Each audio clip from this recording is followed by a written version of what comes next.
Hello everyone. तर मग माझ्या दीदी आणि आमच्या दाजींची ॲनिव्हर्सरी होती, त्यामुळे सगळेजण इतक्या दिवसानंतर एकत्र असल्यामुळे छान त्यांचं ॲनिव्हर्सरी सेलिब्रेशन केलं.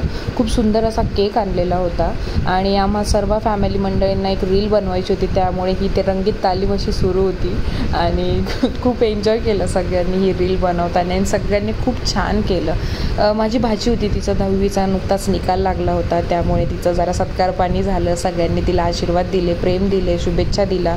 मस्तपैकी फोटोशूट झालं आणि मग माझ्या बहिणींना ॲक्च्युली दुसऱ्या दिवशी ऑफिस असल्यामुळे रात्रीच त्या सगळ्या निघणार होते, म्हणून त्यांची जाण्याची गडबड चालू होती. तिथेच सगळेजण त्यांना सी ऑफ करण्यासाठी थांबले होते. पाऊसही खूप चालू होता. तोपर्यंत माझ्या आणि दुसऱ्याची जराशी मस्ती चालत व्हिडिओ काढत होतो आम्ही.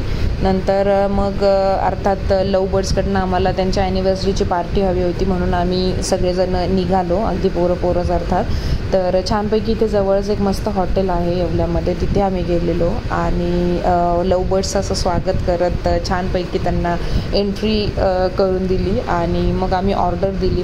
सबसे पहले तो मसाला पापड बनता है जो सबको अच्छा लगता है, त्यामुळे मसाला पापडने आमचं स्टार्टर झालं आणि जेवण पण खूप उत्तमरित्या होऊन आम्ही घरी पोहोचलो. Thanks for watching.